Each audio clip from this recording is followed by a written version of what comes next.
नेमकी ती घटना आणि काय आपल्याकडे माहिती आहे त्याच्याबद्दल? नमस्कार. सर्वांना शिवजयंतीच्या खूप खूप शुभेच्छा.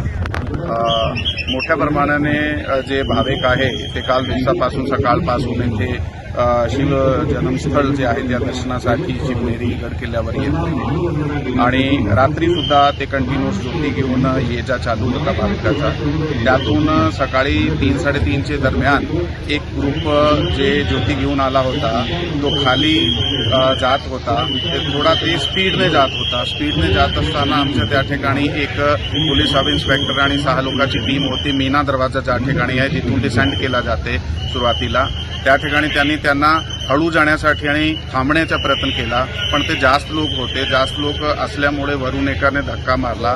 त्याच्यात 4-5 लोक तिकडे पडले. कोणी खाली पडला नाही, पण पाथऱ्या ते बाजूला तिकडे पडले. त्यामध्ये 3 लोकांना पायाला मार लागली आहे. एकाचा पाया मोडला आहे आणि 2 लोकांची किरकोळ जखमी आहे, पॅरा त्याशिवाय आहे. आता पोलीस बंदोबस्त अगोदर पण त्यावेळी होता, आता सुद्धा वाढवण्यात आलेला आहे. सब सुखरूप चालू आहे आणि कंट्रोल पद्धतीने जे आहे ते लोकांना सोडला जात आहे. माझ्या सर्वाला आव्हान आहे, इथे वयस्कर माणूस पण येत आहे, लहान मुले पण येत आहे, महिला पण येत आहे. ते कृपा करून आपण परत जाते वेळी, आता खालून वर येते वेळी तर सर्वजण एक नियमित स्पीडने येत आहे, ते धावत येऊ शकत नाहीये एका पॉइंटच्या पुढे.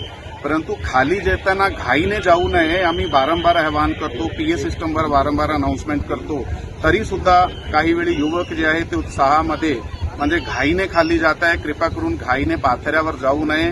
आता त्या ठिकाणी एकाचा पाया घसरल्यामुळे 3 लोकांना किरकोळ जखम लागली आहे. तर कृपा करून खाली धावत जाऊ नका, हळू जावा. मी वारंवार पीए सिस्टमवर सूचना देतोय. कृपा सर्वांनी सहकार्य करावे. थँक्यू. जय हिंद.